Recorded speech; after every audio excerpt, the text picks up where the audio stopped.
In the beginning, we see a woman unable to find sleep. A young woman named Iris embarks on a solitary journey in the middle of the night.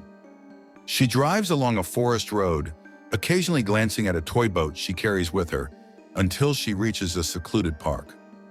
There, she ascends a cliff and discovers a memorial dedicated to a child who tragically lost their life at that very spot.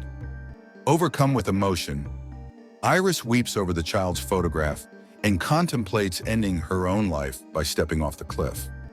However, her plans are interrupted when a man named Richard appears, sits down nearby, and engages her in conversation. Richard explains that he came to the park seeking solitude and asks Iris to listen to his story. Richard confides in Iris about his past, revealing that he had a car and a cherished girlfriend named Chloe. Tragically, their relationship ended abruptly when he crashed his car into a brick wall, resulting in Chloe's untimely death. Their argument just before the accident adds to his anguish.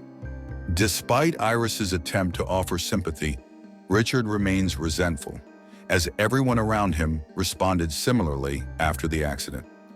He endured a paralyzing state for nearly 3 months, reliant on machines and growing irritated by the constant expressions of sympathy from visitors. In a turn of events, Iris discloses that her husband had carved their names into a tree while their son gathered sticks for roasting marshmallows. While Iris was picking flowers, her son fell from a height, leaving her devastated and questioning her will to live. Richard, her companion, assures her that being broken doesn't equate to hopelessness and prepares to leave. Iris decides against jumping and follows him, but when she tries to get into her car, she finds that Richard has parked too close, blocking her exit. He then knocks her unconscious with a stun gun and binds her in the backseat of his car.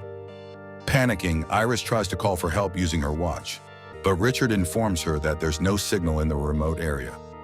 He mocks her attempts to persuade him to release her and taunts her with her son's toy boat. As Iris reminisces about her pocket knife, she cautiously retrieves it and begins to cut her bonds. To distract Richard, she initiates a conversation about his family, but he cunningly shifts the topic to her deceased son, compelling her to continue talking. However, Richard remains unfazed by her tactics and declares his intention to take her to his secluded cabin in the woods, where he envisions braiding her hair.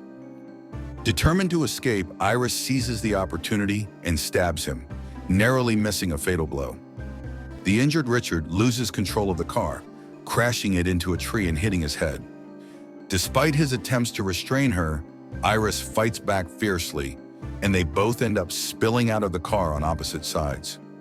With newfound freedom, Iris swiftly cuts the ropes binding her feet and frantically searches for help, only to find herself stranded on a deserted road.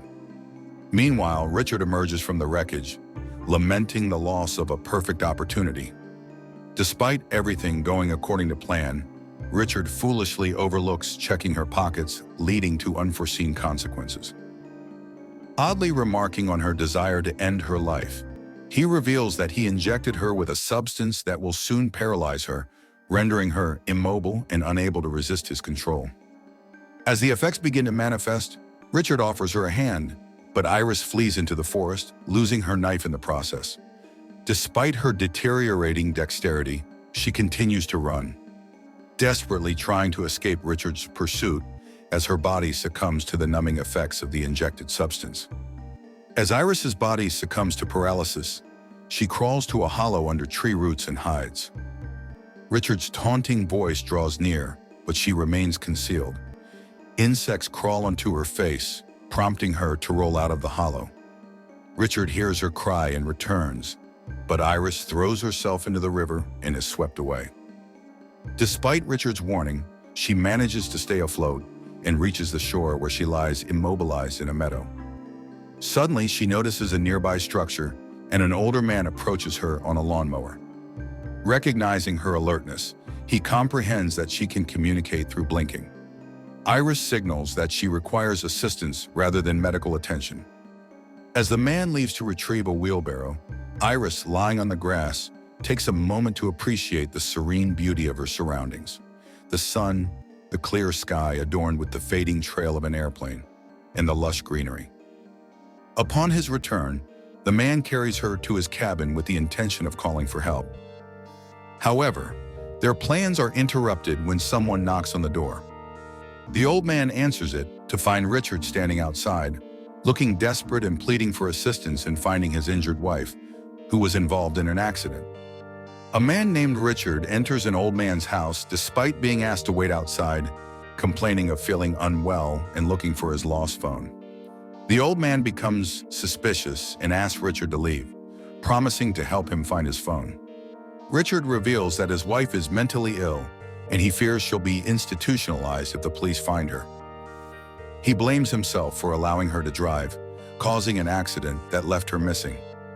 As Richard expresses his love for his wife, the old man notices Iris, Richard's wife, lying hidden under the couch, unsure of who is truly in danger. The old man is reminded of his own wife, who neglected her health while fussing over him, leaving him alone after her passing. After confessing his dishonesty, Richard's deceit is exposed when his phone rings, prompting the man to demand his departure. Richard inquires about the presence of the man's wheelbarrow in the kitchen, leading to the revelation that the old man has hidden a woman in his shed. Despite the man's request for both of them to leave and forget the incident, Richard proceeds towards the shed, snatching the man's phone. The old man feigns compliance but shoves Richard, causing him to fall into a cabinet that topples onto him. The man seizes the opportunity to call emergency services, but Richard retaliates, resulting in a struggle that ends with the old man overpowering him. Richard manages to find a knife and stabs the old man, leaving Iris helpless as she witnesses the man's death. Richard retrieves a gasoline canister from the shed and sets the house ablaze, unaware that Iris has managed to tap her finger on the floor. As Iris reaches a blind cord while seated in the old man's truck, Richard notices the blinds moving and rescues her from the burning house, placing her in the truck's front seat. As they drive away, Richard berates Iris for causing him to kill the old man, something he had never done before. Unexpectedly, his phone rings, and Iris hears his daughter's voice announcing their upcoming visit to the cabin in the mountains. Richard feigns excitement and asks them to bring everything for a picnic, though Iris notices his rage, which nearly causes an accident with an oncoming bus. Later, realizing they are low on gas, Richard stops at a nearby station. An ambulance rushes by and smoke rises over the hill where the old man's house burned.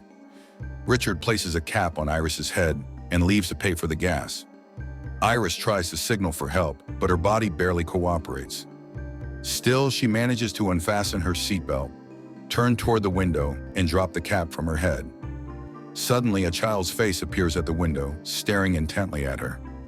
Before Iris can make any noticeable sign, Richard reappears and the boy's mother arrives.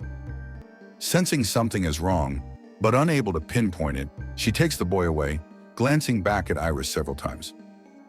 Richard gets back in, floors the gas, and they soon arrive at the site of his original crash, where his damaged car still stands. After changing into new clothes, Richard starts fixing his car, while Iris gradually regains movement in her fingers. A highway patrol officer arrives after a concerned woman from a gas station reports a vehicle matching Richard's license plate. Despite Richard's attempts to dismiss the officer's inquiries, the officer remains suspicious due to the strange truck and Richard's bruised face. In that crucial moment, Iris manages to slightly open the window, prompting the officer to take a closer look. Richard tries to deceive the officer by introducing Iris as his wife, claiming she's struggling with alcohol after losing their child. He even uses the real name of her son and recounts the actual story of the boy's death, causing Iris to shed tears. Touched by her distress, the officer almost believes Richard's story. However, Iris manages to whisper, "Help," and the officer notices zip ties and a filled syringe in the truck, leading him to suspect illegal activity. As the officer reaches for his weapon, Richard swiftly strikes first, hitting him with a metal chain and brutally beating him to death. After loading the officer's body into the patrol car and setting it ablaze, Richard drives away from the scene, blaming Iris for the officer's death. Iris, now able to speak, retorts that his mental state is the cause, recalling his story about the hospital and hinting that his mind fractured then. Richard pulls over and explains that seeing his girlfriend's broken neck gave him clarity and a sense of purpose, thanking her death for granting him this divine mission. Iris reminds him of his family and their love for him, reasoning that this madness must end. She suggests he let her go since she knows nothing about his true identity or background, ensuring he won't be caught. However, Richard changes course, taking her to a nearby lake. At the shore, Iris attempts to inject Richard with a syringe, but fails due to her weakened state.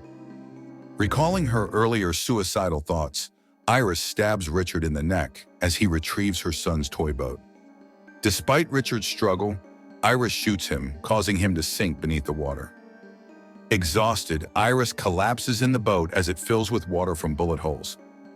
She sinks, bound, while the toy boat floats peacefully on the surface. Emerging alive, Iris finds Richard still alive and surprisingly thanks him. This budget-friendly horror story presents familiar plot twists in a measured and well-acted thriller, though it lacks gore and excessive dialogue, which may vary in appeal depending on individual preferences. Thank you for watching. Please subscribe to support us to provide more